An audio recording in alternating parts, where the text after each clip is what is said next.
Hello, this is Kirsteen's Aesthetic Art and Travel, and it's my YouTube channel where I share art tips and artwork, often inspired by my travel, which inspires a lot of my art.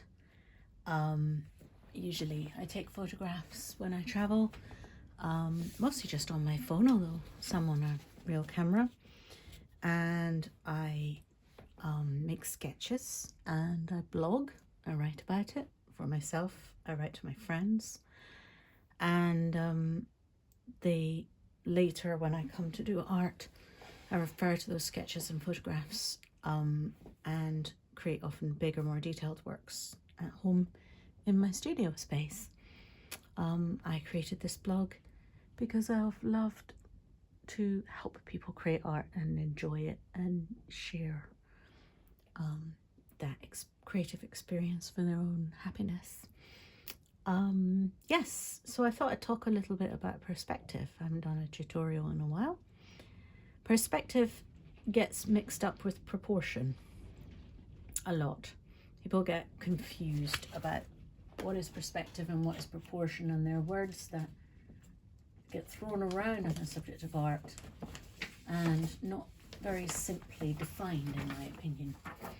So before I actually start the main work of art on this much less posh paper, I'm going to define perspective and proportion. Proportion is the size something is compared to something else. So if you have a person, just to do really rough sketching here, and there they are, and they have a head size, for example, which is this, and you go 1, 2, 3, 4, 5. That person is 5 heads, 6 heads altogether, 5 heads in the body, which is actually usually too short. So you probably need another one down here and make them a bit taller. So that's proportion. Or say that their hand is this size.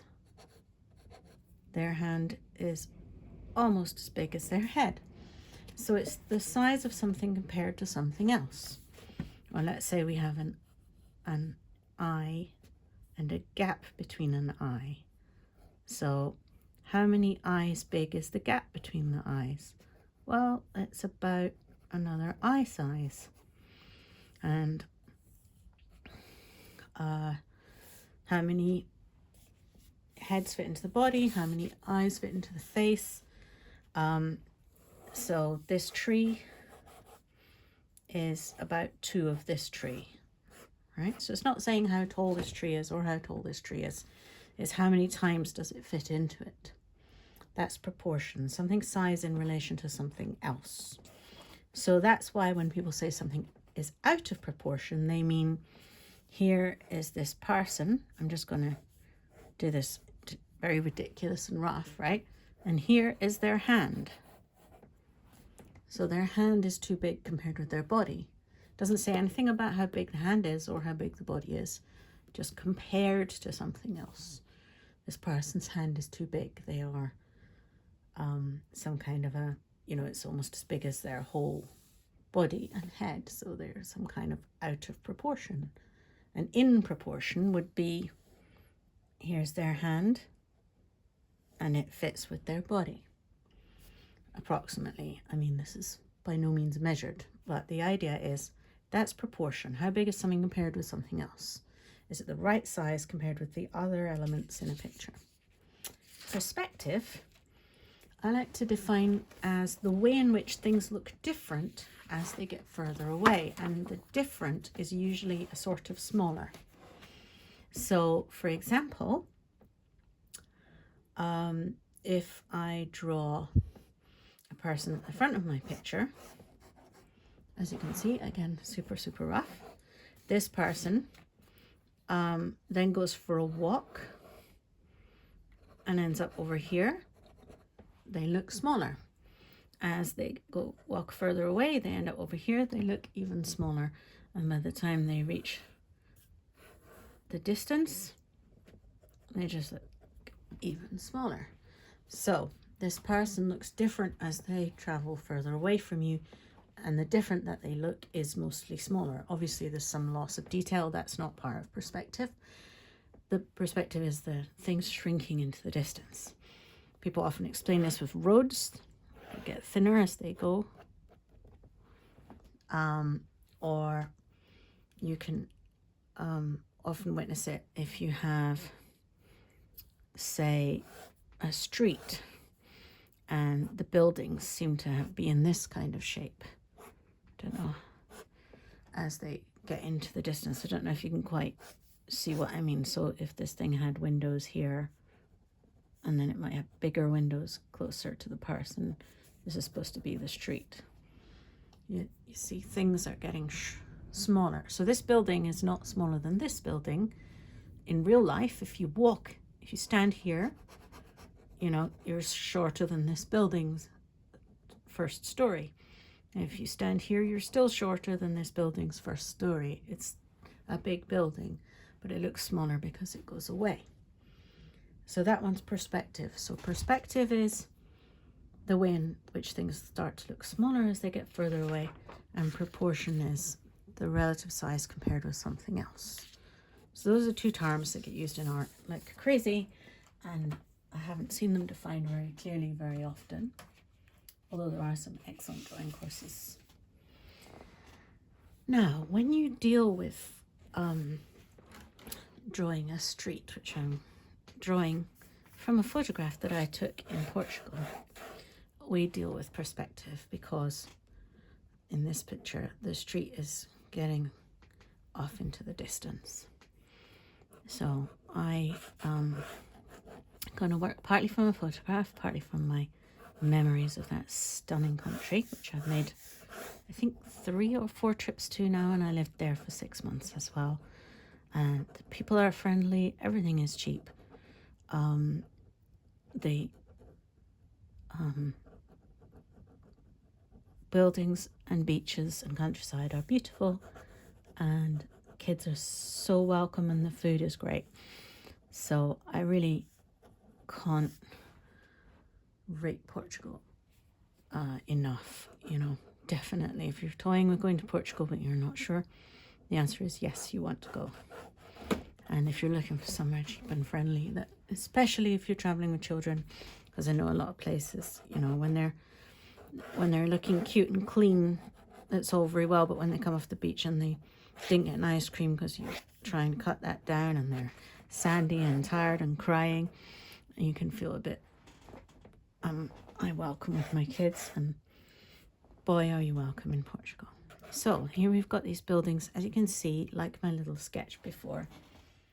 This building is getting smaller as it goes away, and if it continued, in the end it would disappear completely into the distance, and we call this a vanishing point. So in my picture it doesn't go that far, it stops somewhere here, but it is all the lines that are disappearing into the distance have to correspond to this same vanishing point, this imagined point in the future where they would disappear, all the lines on this building. Obviously I'm not doing this with a ruler or anything, I'm just doing my usual scruffy scribble kind of sketch style, which works for me. If I was my mum, I would be doing this in perfect perspective that would make you gasp with technical expertise, but I never really could be bothered sitting measuring everything up. Measuring something up is when you measure what size it is by holding your pen at arm's length and looking at the thing you're drawing, and then you work out how many times you're going to reduce that scale and measure that onto the page as well. So you measure the object in life, then you measure it on the page. You measure the object in life, measure it on the page. If you measure up everything in a drawing, you tend to get the eventual scale of everything perfect, the proportion and the perspective perfect. It is a technique that I can do. and I might do a tutorial on it, but to be honest, I seldom bother because I prefer just to scribble away and get the sort of impression, because I like to work fast. My level of aliveness of my drawings is what I'm interested in. The feel of the place, the memory of it, the pleasure moment, the excitement, the cluttered atmosphere. So I don't mind. This is another reason why I don't bother to work in pencil or rub out. I just stick more lines on top of lines that I don't like. And more media. Mixed media. It's another reason I like mixed media. Mixed media means, well, media is what you're using to draw with. Like a pen is media, or paints is media, or pencils are media. It's what you're using to draw or paint or create your art with. If you chopped up banana leaves and stuck them on, your media would be banana leaves and glue. So it just means the thing that you're using to create your drawing. And in my case, I like mixed media, as in it's not all pen, it's not all watercolor. I often like lots of other things. And one of the reasons I like this is so that I don't need to measure up, draw carefully, rub out, or correct things, because if I don't like something, I can work on top of it with something else. So for example, here's oil pastels. They'll go over almost anything. So I'm going to work in this pen, which is Mitsubishi Uniball I Fine. This is my favorite drawing pen. They're not particularly expensive. You can get packets of them in most newsagents in the UK, and I've found them in the States too, no problem, and most of Europe. They have a little guide on them so you know when they're close to running out.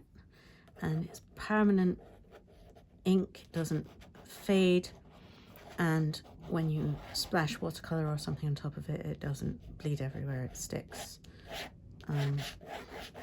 Which is what I like, because then I can decide to splash watercolor on top or Inktense pencils, which are these. These are from Derwent.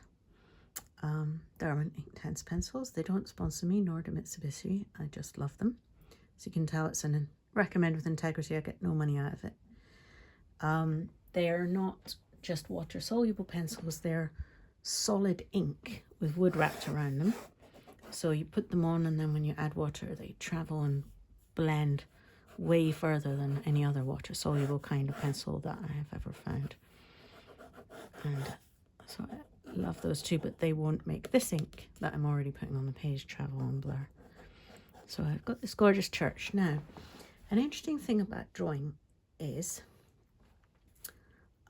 you turn areas of colour into line. So it's actually in some ways harder than painting.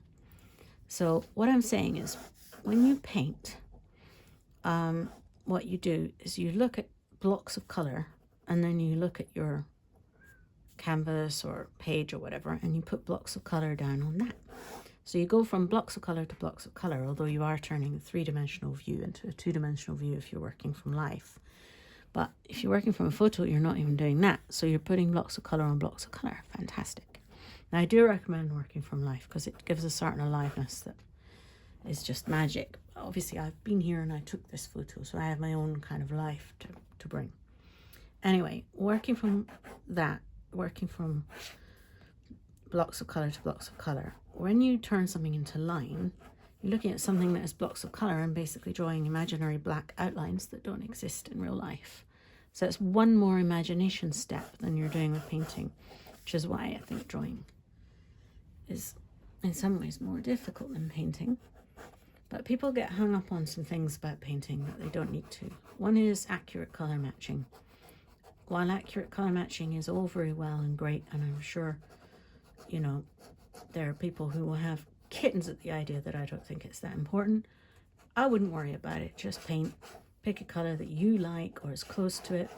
I mean, if Picasso can do everybody in blue, or, you know, the skin colour of orange and green, where the person looked somewhat pink or flesh-like, one assumes in life, you don't need to sit there and agonize over whether you can match the exact same green as some leaf Just choose a colour you like and stick it on.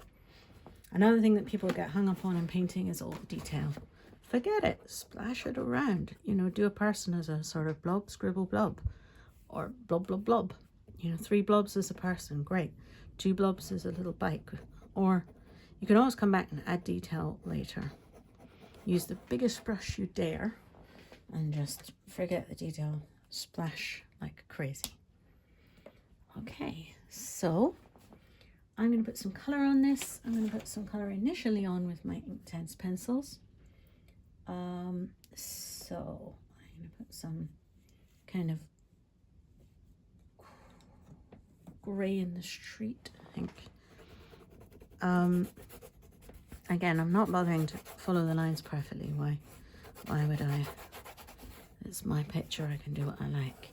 My advice is, remember that your work of art, you know, obviously if you do theatre, you're going to have to work with a bunch of other artists, but if you're going to sit in your studio and draw, or sit in an Italian cafe and draw, you're the only artist you have to answer to.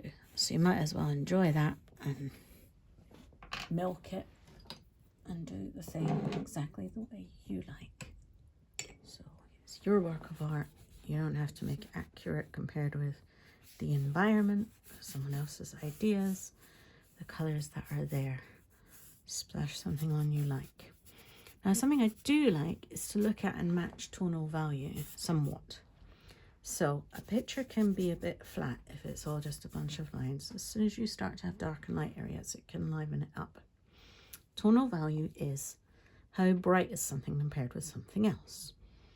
And a good way to help you see it is to squint your eyes and look at the picture.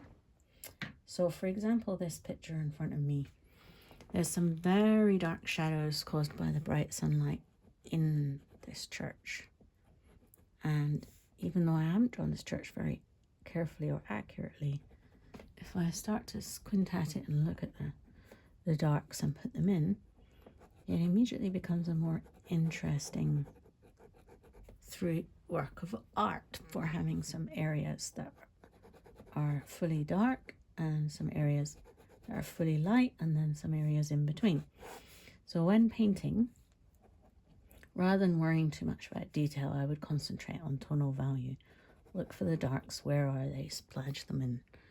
Good, look for the really light areas, where are they? Splodge them back on with some white paint. Splodge is not a art technical term, I just made it up right now this second. So, and it means blob. You get the idea. All right, so yeah, art is supposed to be fun, not serious. So feel free to just go for what works for you. A bit of scribble never hurt anyone. Or a bit of changing your mind and working on top of something with something else. Have another tip about colour, which is that if you look at the trunks of trees and imagine immediately that they're going to be brown, that's a kind of mind training, you know? When your little trees' trunks are brown and everybody draws them brown in children's colouring books or something. Well, not children's colouring books because you colour them in yourself, but children's books or whatever. But if you go out and look at trees, they're usually grey, green, charcoaly colours. You seldom see a brown tree trunk. And when you start to apply that more widely to things, they're often not actually the colours, like the true colours that you think of them as. You know, that woman's white dress is actually reflecting some blue light, or this supposedly white church to me actually looks more kind of brownish, and the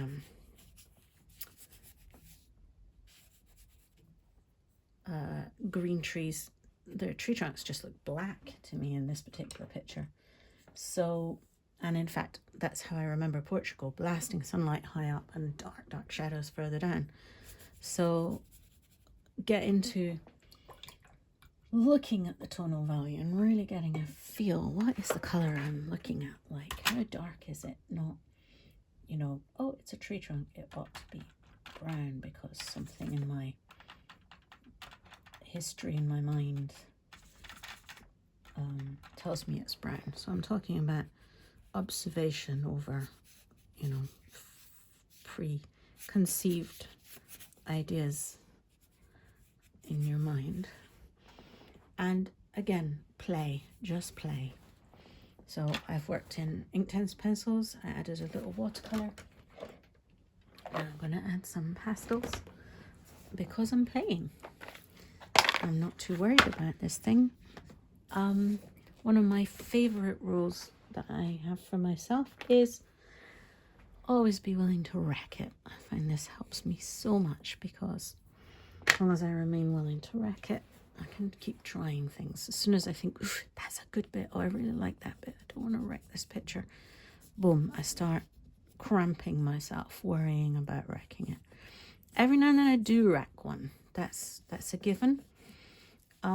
Art is experimentation, so fine. You know, don't take it as a personal big deal. It's like you do 100 pictures and you wreck 6, whatever, you know.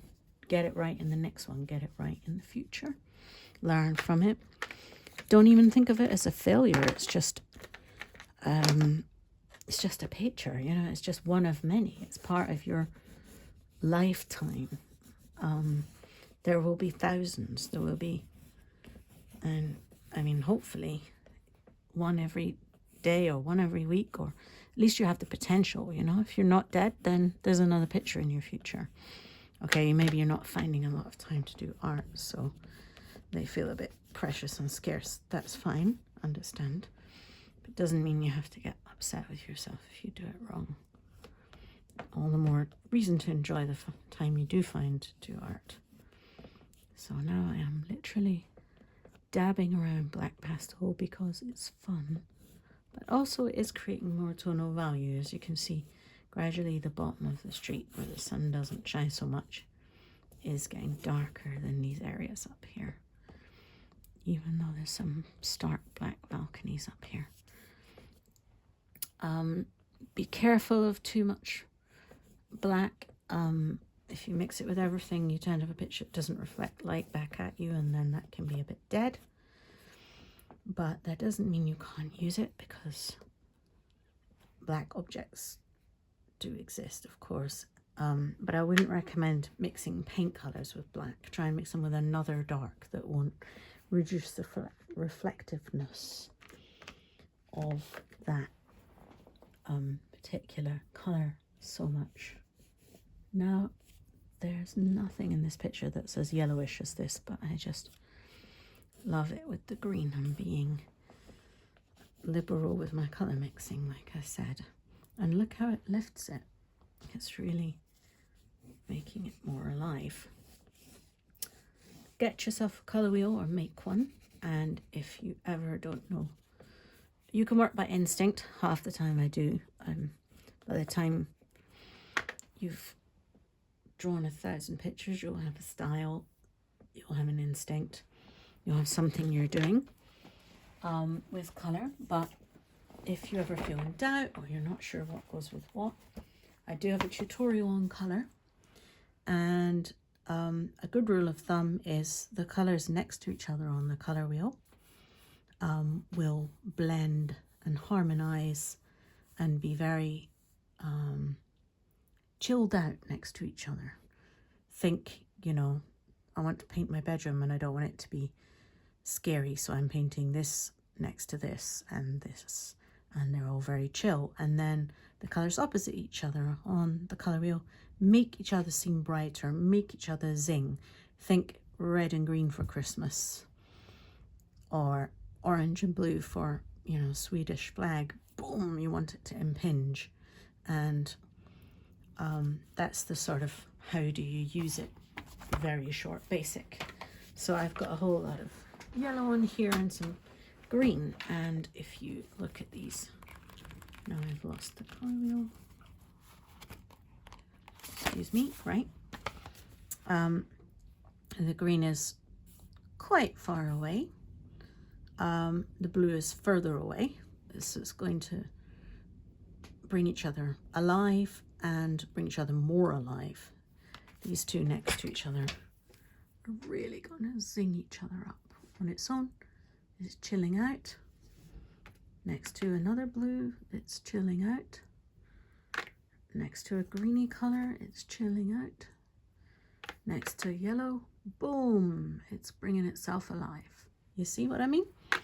Perhaps I'm bonkers. Okay, so we got this yellowy color, orangey color. I think it's going to zing with a little blue. Let's see what happens to the picture.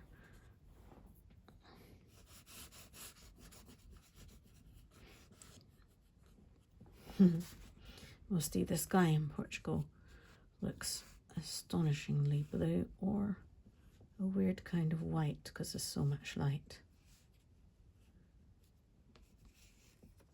Yes, see, I think that makes it so much more alive.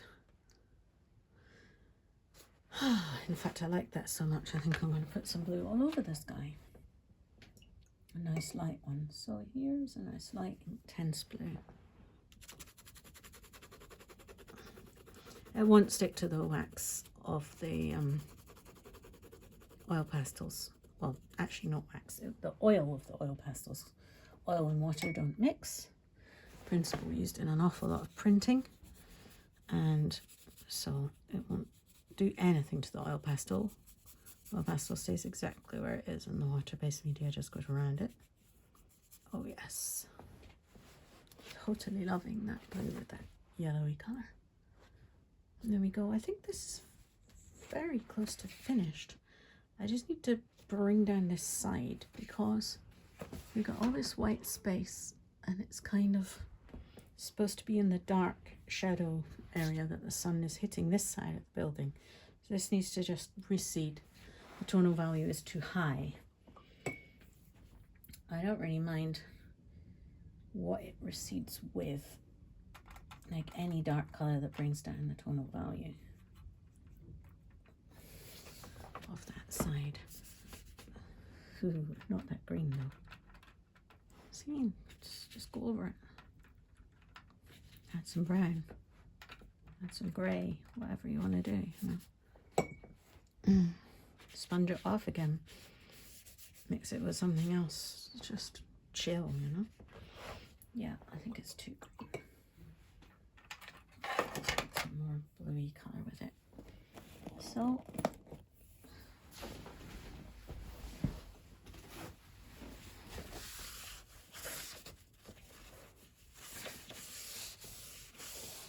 ooh, it's much nicer like that, isn't it? Right, it's still too green now. I want it to be more like this tree colour green. Try again. More greyish. What did I do to create that? See, I don't even know. Maybe it was one of the Inktense pencils.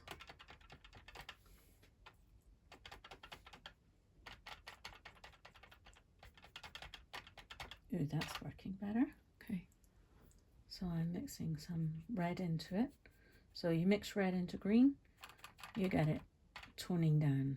They're kind of opposite each other on the colour wheel. So that's another tip about the colour wheel. The colours opposite it, more or less opposite it, will also tone it down if you mix them in. So you mix red into green, it will sort of grey off the red. See, that's actually the same green, but I put some red in it. And if you mix green, if you mix blue into yellow, it'll tone down the yellow without having to add black and deadening its ability to reflect light so much that, you know, it doesn't zing at all anymore. It doesn't live. There we go. The light comes down here, it blasts one side of the street and skips the other much more. It needs to come along the bottom for the same reason. Oh, I'm off the bottom of the page here. There we go. I realise this is scruffy as anything and some people don't like it. That's fine too. I mean, if your style is super neat illustration, you know, you can still learn some things from me about colour or position or proportion or whatever, but you don't have to emulate my scruffy style of art, because you do you. That's like so true in the field of art. You do you. I'm really pleased with that angle there that I just put on the bottom of that, to really see the way the light comes across.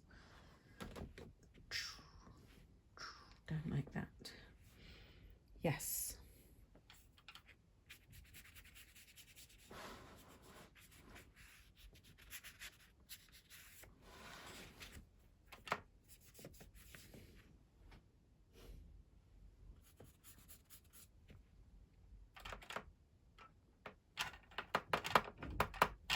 Almost done. Bring that down a bit. I feel like that needs to come down a bit. Oh yes. That's the way the light goes. Is also not a technical term. Yeah, just play. It's art. It's playful. Okay. Yeah, I like that. I think it's successful. So basically, topics covered. The difference between perspective and proportion, which is something I may have talked about more or in another tutorial, but it's always good to talk about. The tonal value of things, light and dark, the difference between drawing and painting, a little bit about the use of the colour wheel, and I really hope that was of help to you. Thank you very much.